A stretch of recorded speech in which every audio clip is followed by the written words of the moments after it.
राजगुरु सुखदेव के शहादत के अवसर पर आज फोरम की ओर से आदिवासी अधिकार सभा का जो आयोजन किया गया है, मैं फोरम को तहे दिल से धन्यवाद देता हूं और हमें अपनी बात रखने के लिए आमंत्रित किया गया है, उसके लिए भी मैं जोरदार धन्यवाद देना चाहता हूं। आज आदिवासियों की हालत देश के अंदर में मात्र एक कीड़े मकोड़े की तरह है। देश के महामहिम राष्ट्रपति आदिवासी हैं, यहाँ तक छत्तीसगढ़ के मुख्यमंत्री आदिवासी हैं, यहाँ तक मणिपुर के राज्यपाल आदिवासी हैं। उसके बावजूद आदिवासियों की स्थिति बहुत दयनीय है, इसलिए कि कभी उनकी आवाज़ उन जंगलों से न राजधानी पहुंचती है न दिल्ली पहुंचती है। वो जंगल में ही खामोश आवाज़ की तरह दबी उस राख में चिंगारी की तरह कभी तेज होता है, कभी फिर शांत टाइप का जो रहता है माहौल।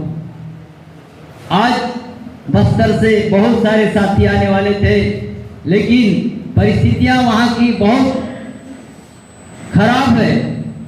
अपनी बात कहने सरकार के पास भी जाएं तो हमें रोकी जाती है।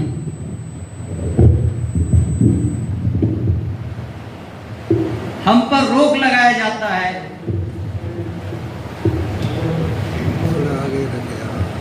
रोका जाता है और हमारे गाड़ियों को रोक के गाड़ी के ड्राइवरों को पीटा जाता है। आज रायपुर में एक कार्यक्रम था, छत्तीसगढ़ की राजधानी में। हमारे बीजापुर जिले के साथी लगभग 1.5-2 लाख से में 2-3 गाड़ियां बुक करके आ रहे थे, उनको रोका गया, पीटा गया, रात को 2 बजे उतारा गया।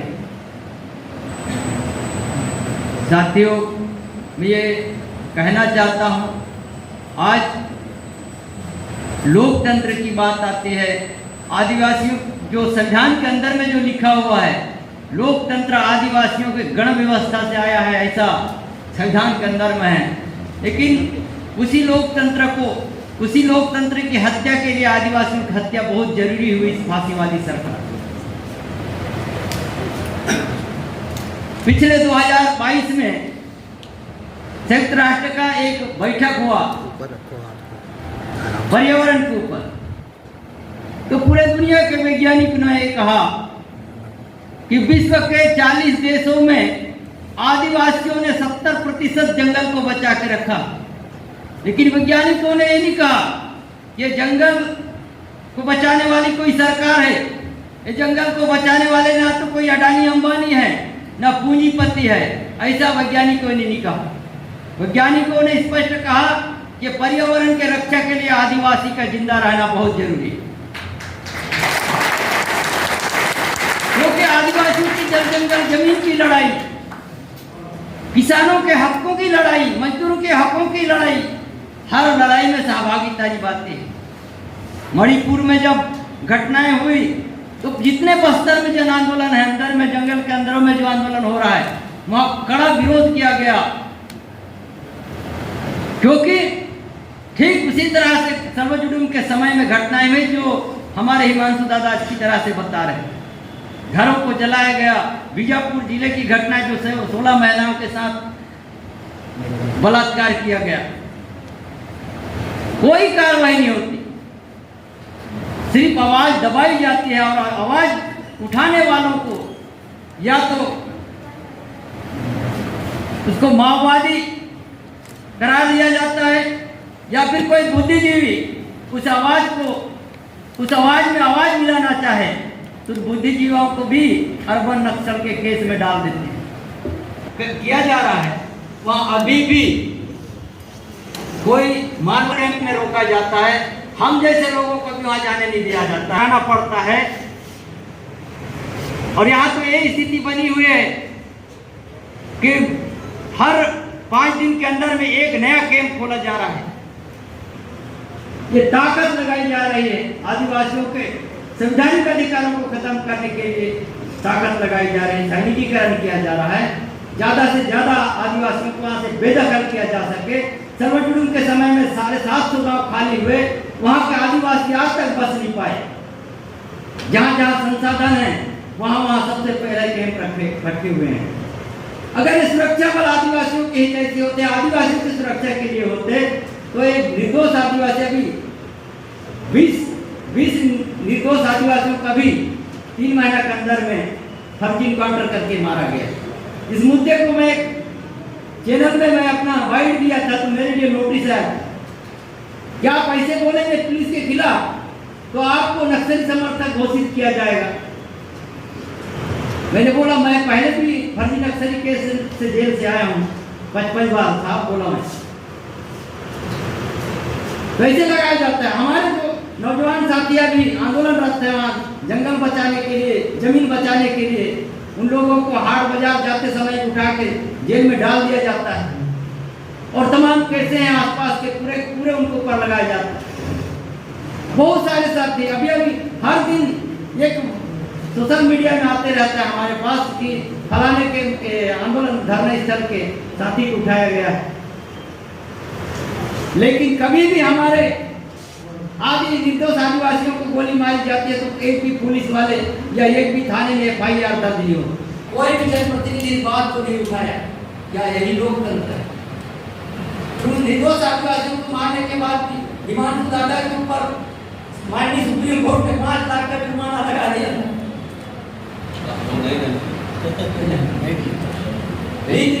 विरोध किया हमने जाके साथ में, हम नहीं देंगे कर। ये सही बात है, ऐसा दबाया जाता है। सुरक्षा बलों के काम में हस्तक्षेप कर रहे होते हैं, हमको बार बार रोका जाता है। मुझे तभी एक आदेश भी आने वाला है, जब बस्तर के कोई आंदोलन मत जाओ। तो ऐसे ही स्थिति है। ये सैनिकीकरण जो कर रहे हैं वो पूरा ये संसाधन के रूप के लिए, और अभी तो 50 कैंप फिर खुलने वाले, फिर 50 कैंप हर 5 किलोमीटर हर 4 किलोमीटर में एक कैंप है। यहाँ तक कि गांव वालों का अपने खेत जाने के लिए भी उनको आधार कार्ड दिखाना पड़ता है। लेकिन स्वतंत्रता खत्म हो चुकी है बस्तर में, कोई स्वतंत्रता नहीं है। उनको बाजार जाने के लिए आई कार्ड दिखाना पड़ता है, जैसे वहां से कानून लागू हो गया। ऐसी भारी परिस्थिति में हमने कई बार कोशिश भी किया, तमाम हमारे दिल्ली के बॉर्डर में लड़ रहे किसान साथी और मजदूर साथी, सपना पूरा हो गया होता तो हम आज इस अंबेडकर भवन में बैठ करके आदिवासियों के अधिकारों पर और भगत सिंह की शहादत के दिन चर्चा नहीं कर रहे होते शायद। हमारे जो साथी मणिपुर से यहाँ पर हैं, उन सबको सबसे पहले मैं अपनी पार्टी की तरफ से एक बात कह देना चाहता हूं कि साथियों, वी आर विद यू। हम आपके जो लड़ाई चल रही है, यही लड़ाई आज पूरे देश में आदिवासी लड़ रहे हैं। जिस जीनोसाइड की बात हो रही थी, ये सिर्फ मणिपुर में ही नहीं, पूरे सेंट्रल इंडिया के भीतर भी है। और आप देख लीजिए किस तरीके से मणिपुर के बाद लद्दाख को जलाया जा रहा है। उसके साथ में भी यहाँ से सॉलिडारिटी देने की जरूरत है कि एक राज्य को उसका टैग छीन लिया गया, स्टेट का दर्जा छीन लिया गया, उसे यूनियन टेरिटरी बना दिया गया। पिछले 7 साल से वहां पर उनका कोई रिप्रेजेंटेटिव नहीं है। उनका जिस डेमोक्रेसी की हम लोग बात कर रहे हैं, जहां पर उनकी आवाज उठाई जा रही है, और कौन सी पार्लियामेंट है जिसमें लद्दाख के ऊपर सवाल पूछा जा रहा है। लेकिन दिल्ली के भीतर बैठ करके हम लोग यहाँ से उनकी आवाज में अपनी आवाज को बुलंद करते हुए इस देश की सरकार से यह कह देना चाहते हैं कि हम लद्दाख के लोगों के साथ में खड़े हुए हैं। हम उनकी जो मांगे हैं, चाहे अनुसूची 6 के एक्सटेंशन का मसला हो, चाहे स्टेटहुड का मसला हो, हम दोनों मांगों के साथ में यहां पर है। साथियों, आज की तारीख में पूरे देश में आदिवासियों के ऊपर दो तरीके का हमला है। एक डायरेक्ट हमला है जो हमने मणिपुर के भीतर देखा और जो मिलिट्री की तरफ से या सिक्योरिटी फोर्सेस की तरफ से हम झारखंड और छत्तीसगढ़ में देख रहे हैं। एक और हमला है दूसरे तरीके का जो हमारे देश की लोकसभा, विधानसभा और राज्यसभा या फिर किसी कोर्ट की तरफ से हो रहा है। उसकी तरफ भी हमारा ध्यान देना बहुत जरूरी है। आप देखिए, पिछले कुछ दिन पहले, पिछले हफ्ते एक ऑर्डर आता है और ऑर्डर में कहा गया, जैसे एक एग्जांपल के तौर पे ले लें, जैसे कि रिजर्वेशन के मामले में आदिवासियों के ऊपर, आदिवासियों को जो 7.5% आरक्षण मिला हुआ है, उस आरक्षण में भी किस तरीके का ढाल में रहे। पिछले दिनों जम्मू कश्मीर के भीतर ले लीजिए या बाकी के अलग अलग हिस्सों में ले लीजिए, जो नॉन ट्राइबल्स हैं उनको भी एसटी की सूची में शामिल करने की साजिशें लगातार चल रही है। और उसी साजिश का नतीजा था कि मणिपुर को जला दिया गया और जम्मू कश्मीर में भी इसी तरीके की साजिश चल रही है। वहां पर गुर्जर बकरवाल कम्युनिटी के लोग अपने हाथ और उनको एसटी का दर्जा दे दिया गया। ये सिर्फ इतने तक सीमित नहीं है मामला। सेंट्रल इंडिया में चले जाइए, तब भी वहां देखने को मिलेगा कि नॉन ट्राइबल्स को ट्राइबल की कैटेगरी में डाल करके आदिवासियों की जमीनों को सबसे पहला हमला वहां से हो रहा है। वो सोच रहे हैं कि नॉन ट्राइबल्स को अगर ट्राइबल का स्टेटस दे दिया जाएगा तो ट्राइबल्स के पास जो अपनी लैंड को प्रोटेक्शन के जो राइट्स है, उन लैंड प्रोटेक्शन राइट्स उन्हें छीन ली जाएंगी। दूसरा और एक तरीका है जिसमें वो कहते हैं कि हम इस देश के भीतर जो अर्बनाइजेशन है, जो शहरीकरण है, उसको बढ़ा रहे हैं, शहरों को विकसित कर रहे हैं और इन शहरों को बढ़ाने के नाम पर आदिवासी इलाकों में नगर पालिकाओं का विस्तार मामला है।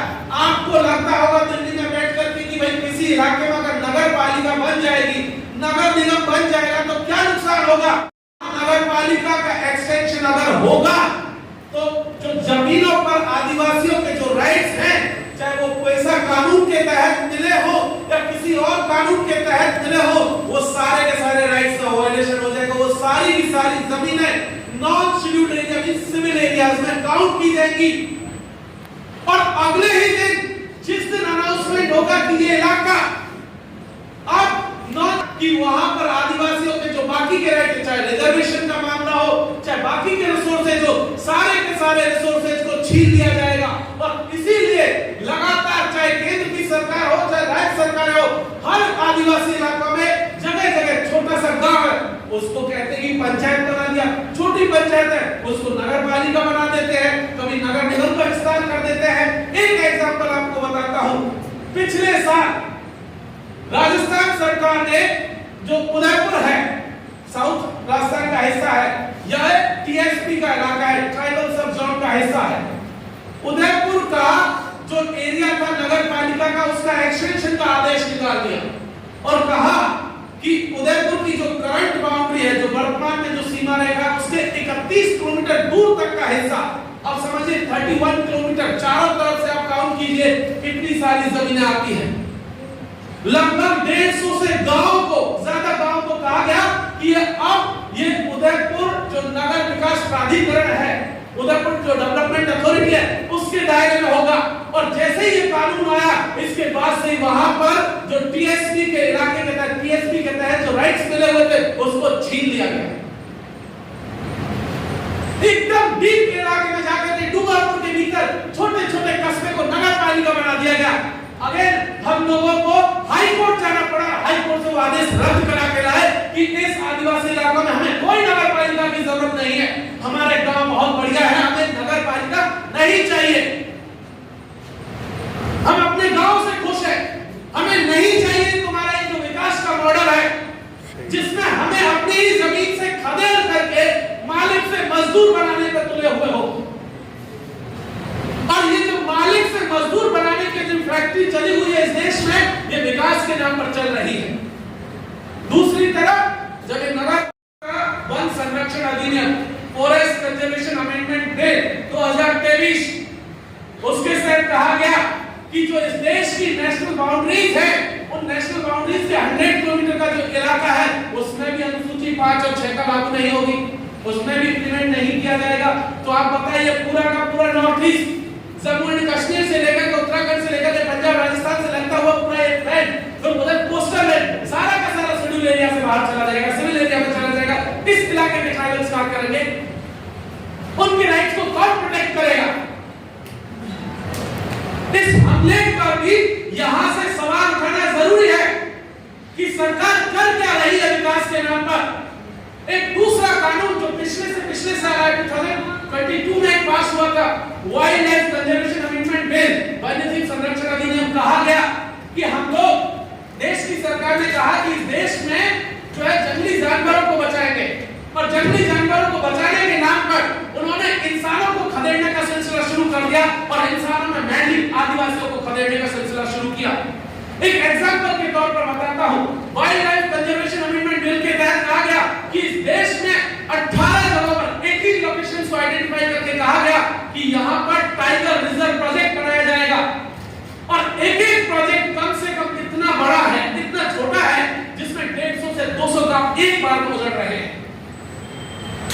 राजस्थान में अब किस तारीख, आज की तारीख में 4 टाइगर रिजर्व जोन है, और टाइगर कितने? एक भी नहीं, लेकिन जोन कितने? 4।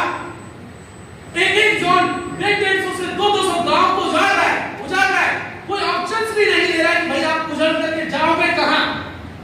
क्या कहा गया है? इविक्शन नोटिस है, कहा गया है सरकार की तरफ से ये कुछ गांव है, इनको खाली करना, आगे पीछे कुछ नहीं, खाली करके जाएंगे कहां?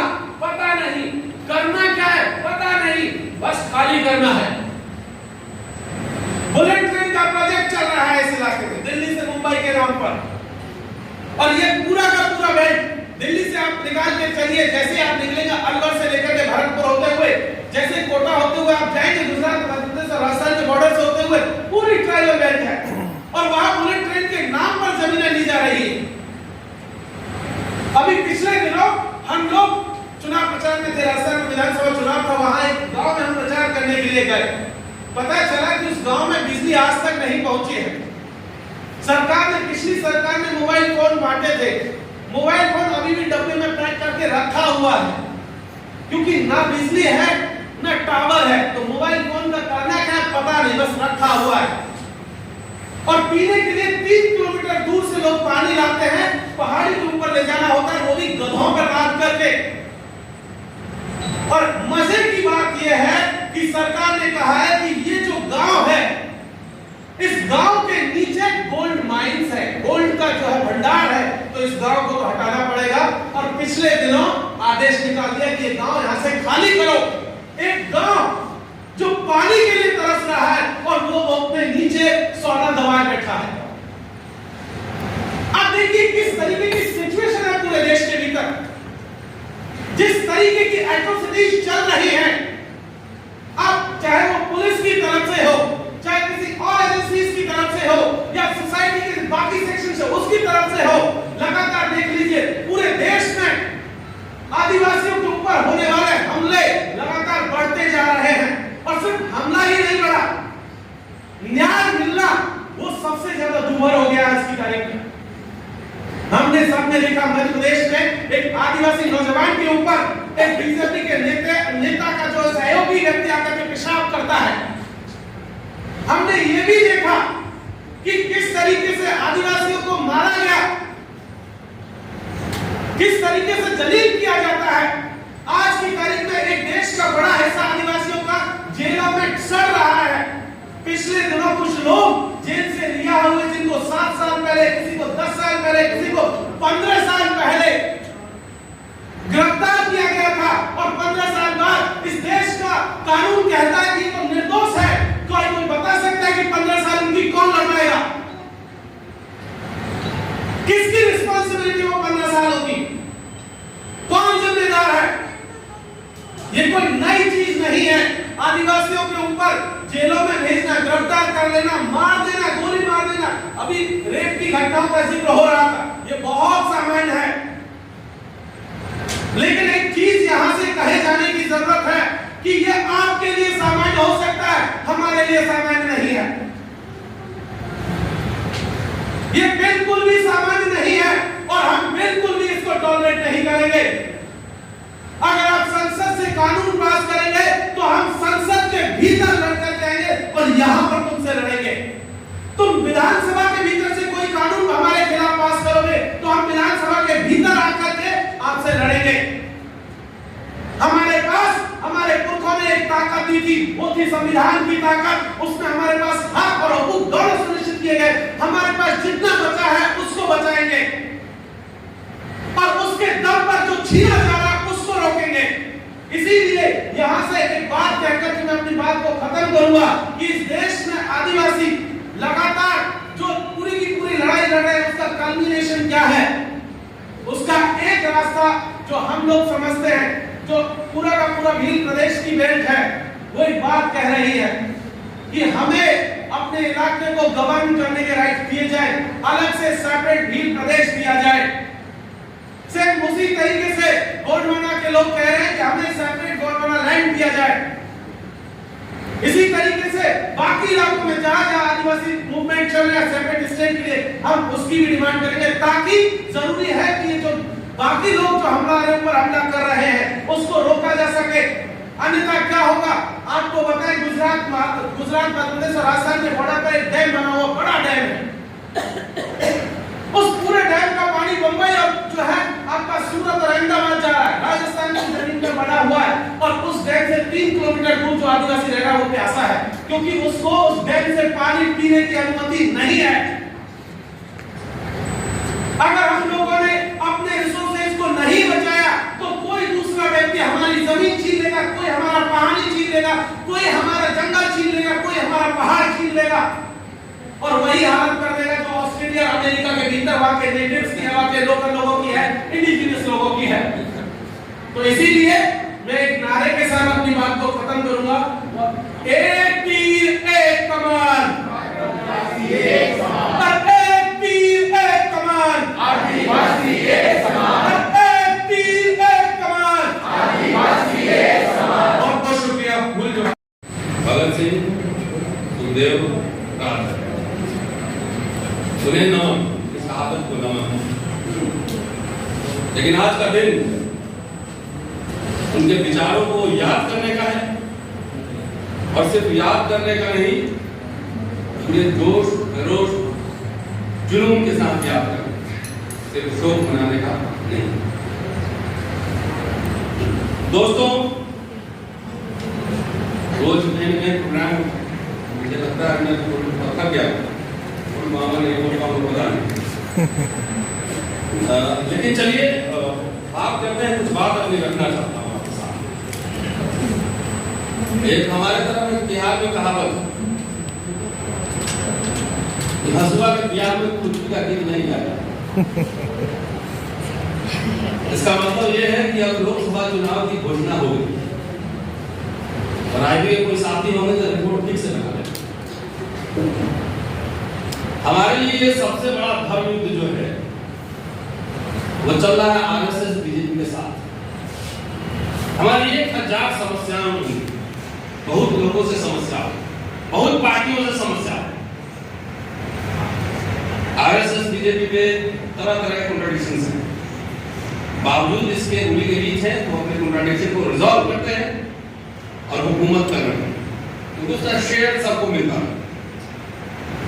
लेकिन मेरी समझ में अभी लोकसभा के चुनाव शुरू हो गया है, तो सबसे पहले हराओ, इसलिए हराओ, मैं इतिहास का छात्र हूं और इनकी जो फिलॉसफी बाकी है, फिलॉसफी को मैं जानता हूं, उसमें किसके लिए क्या जगह है ये मैं समझता हूं।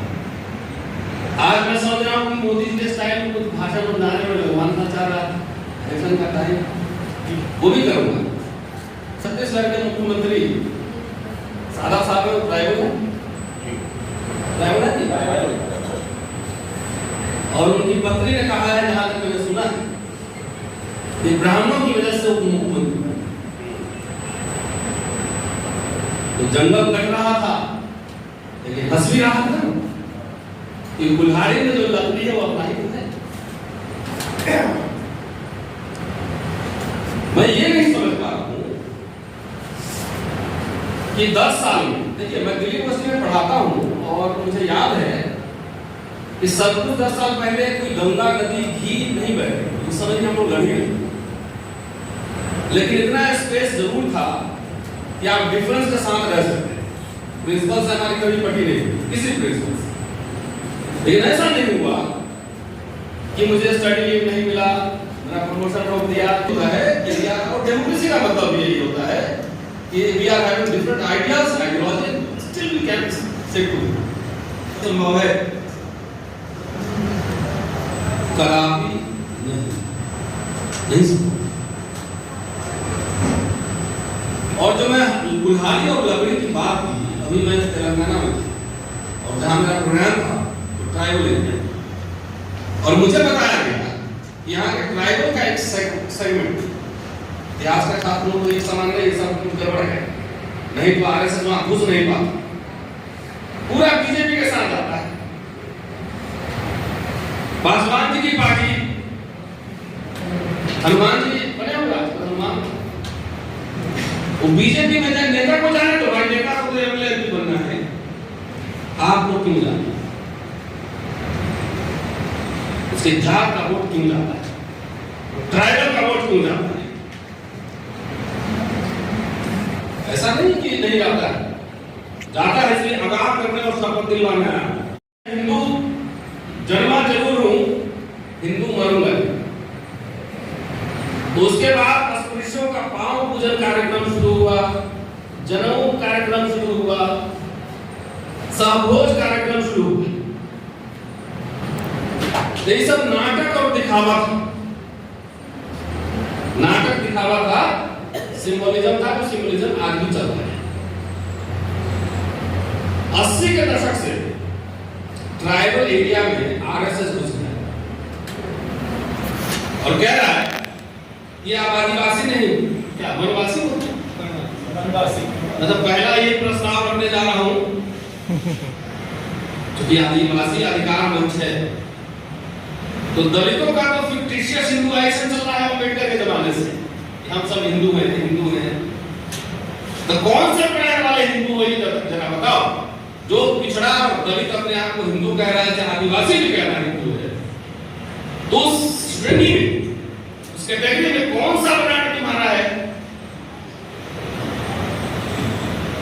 ये नहीं, मैं समझता हूं कि सबसे पहला जो बात चोट हुआ है आदिवासियों का फिक्टिशियस हिंदुआइजेशन।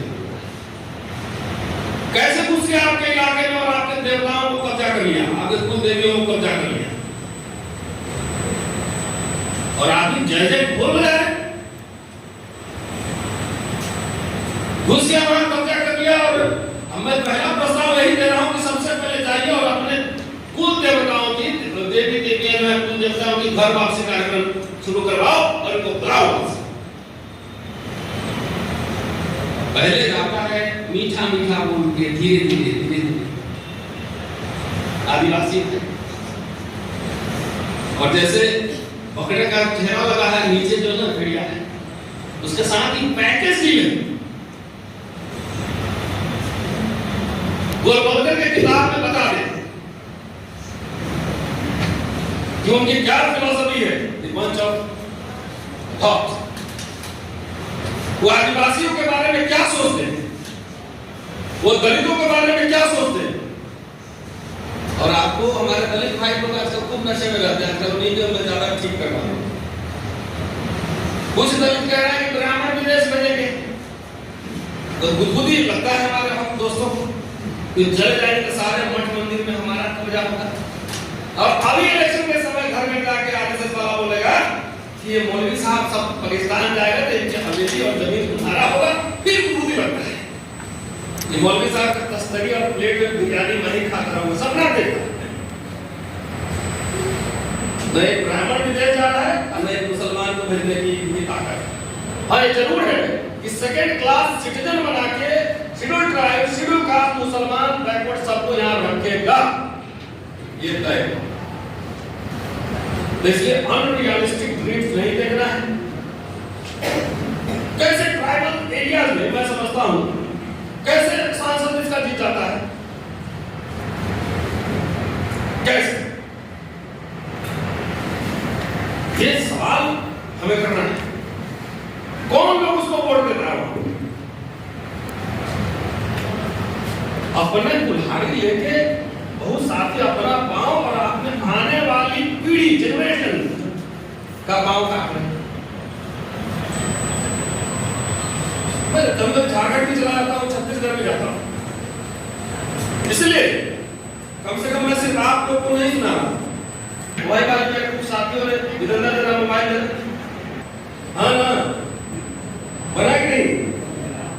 हाँ तो जोर से बोलिए। राम मंदिर बना क्या भाइयों बहनों? घंटा बजाने को मिला क्या? घंटा बजाने को मिला तो फिर काहे के लिए जा रहे हो वहां कावड़ होने? हिंदू खबर सेकंड क्लास हिंदू अनटचेबल अछूत। जब अखिलेश यादव जब मुख्यमंत्री थे वो निकले बाहर तो घर का शुद्धिकरण हुआ। यादव तो फिर भी क्षत्रिय है, बड़ा जाति है, तो अभी भी अगर अकल नहीं खुल रही है आदिवासियों की, दलितों की, पिछड़ों की, क्या कर सकते? हमारा काम जो है पर्सनल रिस्क लेकर जितना काम हमें करना है करते हैं, सब लोग करना है। हिमांशु जी है, सरोज साहब है, सब है यहाँ पे बैठे हुए। मैं सीधा और सीधा मासेस को एड्रेस कर रहा हूँ। I am not addressing to the political party the leader, खास तौर से दलित और ट्राइब। आप लोग समझदार हो जाओ। अगर आपको लगता है कि 2 करोड़ रोजगार मिला क्या? जोर से बोलो। अब की बार बहुत बार महिलाओं के अत्याचार, अब की बार मोदी सरकार अत्याचार रुका क्या? भाइयों बहनों, हमारे दलित भाइयों को मत मारो, पिटाई रुकी क्या? इतनी सब जो बातें हैं, इतनी बातें हैं, तो फिर वोट क्यों देते हो भाई बीजेपी को? सीधा एक बात नहीं होगी, पहले बीजेपी को क्यों वोट देते हो? इसलिए आप शपथ लीजिए, खड़े हो जाइए, खड़े हो जाइए सब, ऐसे पीढ़ी का भाषण। आज शहादत दिवस पर भगत सिंह शहीद, भगत सिंह सुखदेव राजगुरु के शहादत दिवस पर शपथ लेता हूँ पूरी निष्ठा से, मेरे भाई, मेरे बाप, चाचा, फूफा, कोई नाते रिश्तेदार, दोस्त जात धर्म कबीला समुदाय का बीजेपी से खड़ा होगा तो उसको हरवाएंगे और अपना पैसा खर्चा करके उसके खिलाफ चुनाव प्रचार करेंगे। शपथ लीजिए, घर में जाइए, यहाँ से चुनाव प्रचार शुरू। अगर एक साथ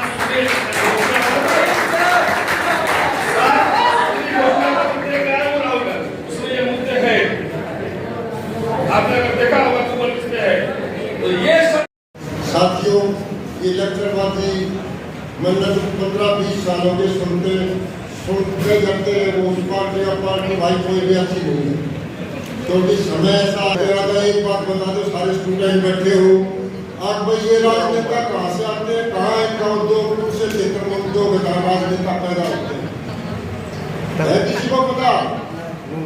साथियों, मैं बताता हूँ, ये राजनेता किसी देश में नहीं लगते, किसी वर्ष में नहीं लगते, ये राजनेता हम और आप पैदा करते हैं। उसने हमारी आंखें लगती होती है। अगर उसने माना अपने दिल और दिमाग से वोट करते तो ये अत्याचारी गरीबों पर नहीं होता, तो आदिवासी भाइयों पर होता है। और मैं आपको एक विश्वास दिलाता हूँ, हरियाणा आदिवासी साथियों के साथ खड़ा रहेगा और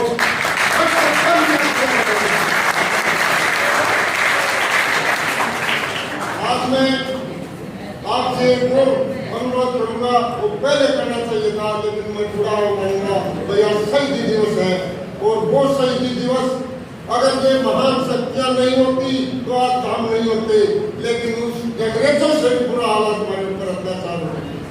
पार्टी कोई भी अच्छी नहीं है, जो देखो मशीनों से नोट नहीं गिने जाते, इतने नोट कहाँ से आते भाई के पास, कहाँ से आते? वो हमें आप देते हैं ना,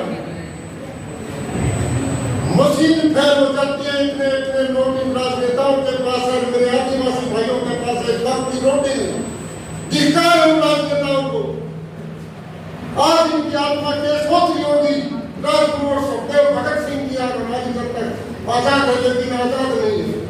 तो मैं साथियों से अनुरोध करूंगा कि उनके लिए 2 मिनट का मौन रखते हुए खड़े हो। मैं होता था कि ये राजा तो रानी का मैं करती रानी, जिस तरह का जाने का राजा हुआ करता कि चंद लोगों की वोट पे जाती। और आज ये राजाओं का हम और आप पैदा करते हैं, हम और आप सब लाइफ आदमी की पहचान करो। और जब तक ये नौजवान साथी आकर नहीं आएंगे, ये नए अत्याचार होते रहेंगे। और जिस टाइम और स्कूल कॉलेज और यूनिवर्सिटी के छात्र अगर आगे तो ये इनको छोटा ही नहीं चाहिए कि जाके मर देगा। और साथियों, मेरे बड़े भाई भी आए हैं तो सबका पंचायत के कोऑर्डिनेटर है।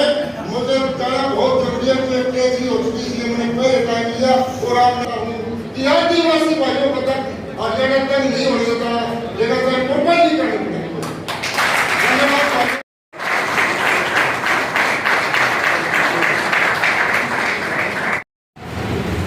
ये है मानवीय संस्कृति, मानवीयता, जो कह रहे हैं कि हम इंतजार करेंगे, बहुए को हम जबरन नहीं तोड़ेंगे। एक स्वाभाविक जो प्रक्रिया है उसमें जितने हम चुन लेंगे, हम इंतजार कर लेंगे। दूसरी तरफ क्या संस्कृति है? दूसरी तरफ संस्कृति है कि समानता की जो भी बात करता है, जिसकी चर्चा आप कर रहे थे गोलवाकर जी, जो कहता है कि समानता की बात करने वाला कोई भी, वो कोई धर्म हो, कोई राजनीतिक विचार हो, वो हमारा सब नंबर 1 शत्रु है। तो साफ साफ बोल चुका है, वो साफ साफ बोल चुका है। भाई अब इसमें 2 बात या कितनी बार इसमें हमको बात करनी है? एक घोषित रूप से ये बात कह चुका है कि स्त्रियों को धन नहीं होना चाहिए, नहीं होनी चाहिए, स्त्रियों को शिक्षा नहीं होनी चाहिए, दलितों को शिक्षा, जिसको आज हम दलित करते हैं, यानी जो अछूत है, अवर्ण है, उनको शिक्षा नहीं होनी चाहिए। ये महापाप है। ये तो बात स्थापित है। इसी बात को तो वो स्थापित करने के लिए इस संस्कृति वे निरंतर लगे हुए हैं, ढांचा बना रहे हैं, भागीदार हो रहे हैं या उस ढांचे को समझ के तोड़ रहे हैं। ये हम पर सवाल है, हम पर सवाल है। देश में सबसे ज्यादा बात अगर किसी चीज पर हुई है तो एक ही चीज पर हुई है, गरीबी पर। सबसे ज्यादा अगर पार्लियामेंट में शब्द जो खर्च हुए हैं वो गरीब और गरीबी पर हुए हैं। पैदा इसमें से क्या हुआ? अमीर पैदा हुआ। गरीबी की बात करते हुए अमीर पैदा हो रहा है। धर्मनिरपेक्षता की बात करते हुए आप कहते हैं सांप्रदायिकता पैदा हो रही है।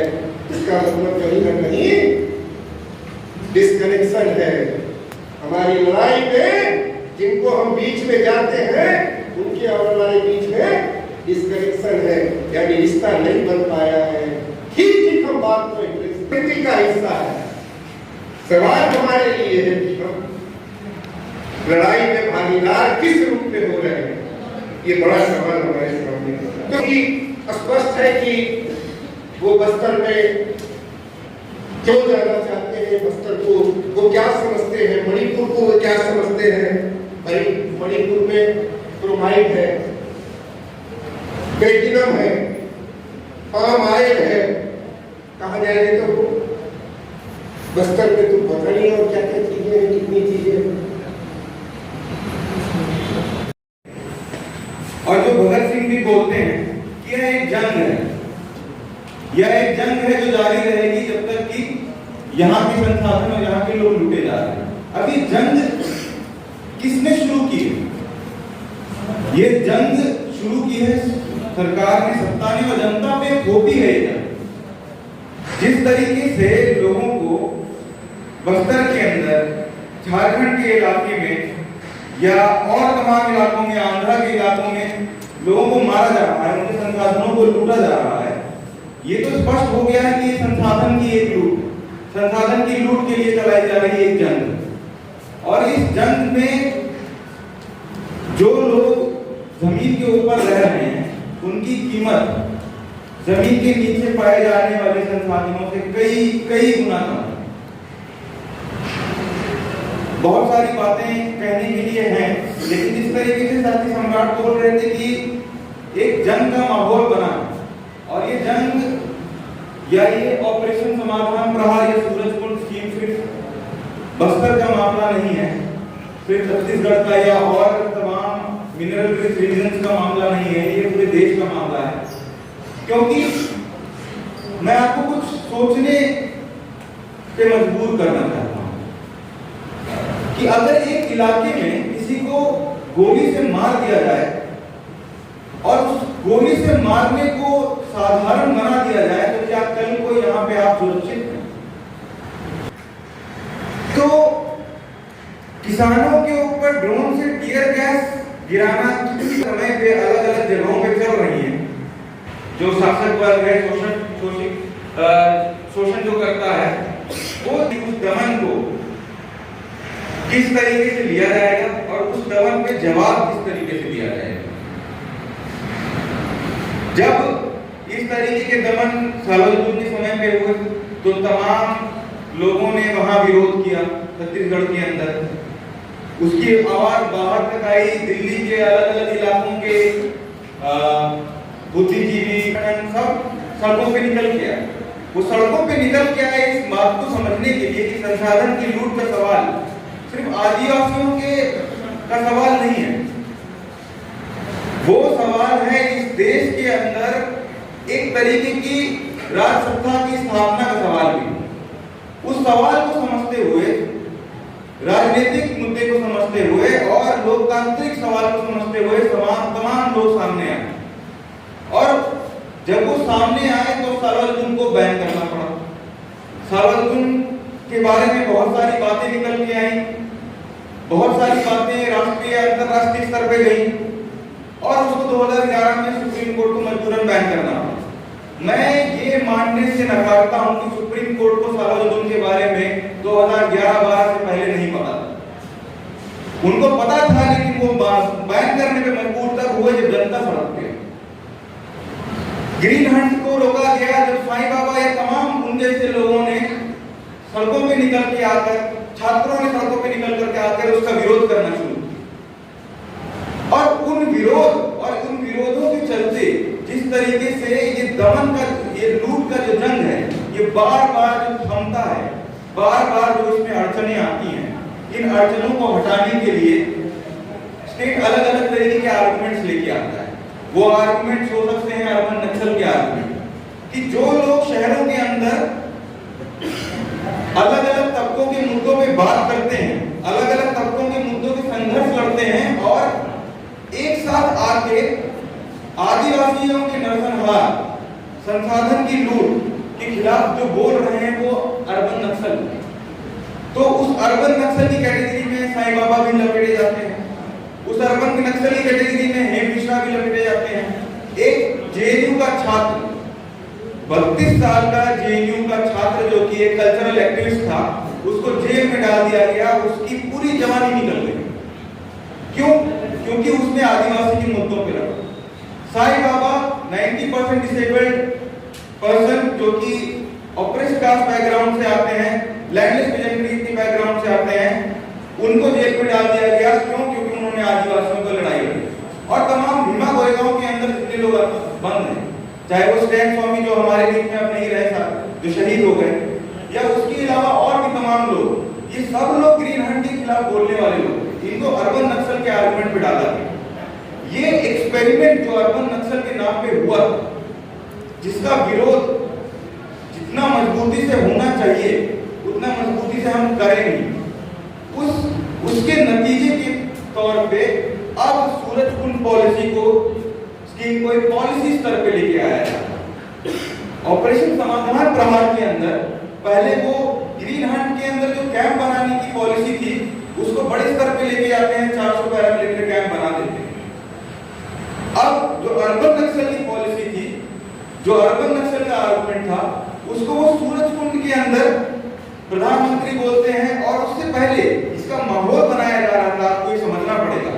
2021 से NSA Ajit Doval, home minister Amit Shah, prime minister Modi, ये सब लोग बार बार ये बोल रहे थे कि इस समय अब नक्सलिज्म के खिलाफ जो लड़ाई है उसका फोर्थ फ्रंट सिविल सोसाइटी, इसको बार बार बोला गया और हम उसको इग्नोर करते थे।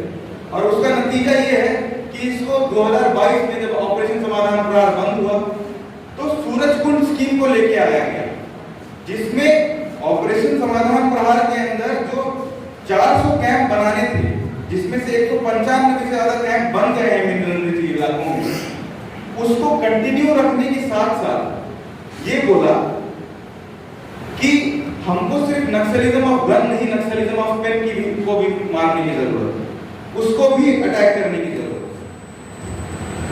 इस तरीके के आर्गुमेंट से यहाँ पे बैठे जितने लोग हैं वो सब लोग नक्सलिज्म ऑफ पेन के आर्गुमेंट के तहत आ जाएंगे। जितने लोग समाज के अंदर शोषित उत्पीड़ित जनता की बात करते हैं वो सब लोग नक्सलिज्म ऑफ पेन की कैटेगरी के अंदर आ जाएंगे। तो ये लड़ाई, ये जो पॉलिसी आ रही है और जो जनता का संघर्ष है अलग अलग इलाकों में, ये संघर्ष को दबाने के लिए सम्राट बोल रहे थे, आगे के लिए एक ब्लैंकेट लेवल पे, एक व्यापक स्तर पे, एक मल्टी प्रॉन्ग स्ट्रेटजी में हमला किया जा रहा है। और उस हमले का एक नया नाम आया है सूरजकुंड स्कीम। इसमें ईडी को मजबूत किया गया, इसमें NIA को मजबूत किया गया। नक्सलिज्म को हमला करने के नाम पे आपने NIA मजबूत कर दिया और उसको मजबूत करने में जो ताकतें थी, जो पार्लियामेंट्री पार्टियां थी, आज खुद उसका शिकार हो गई।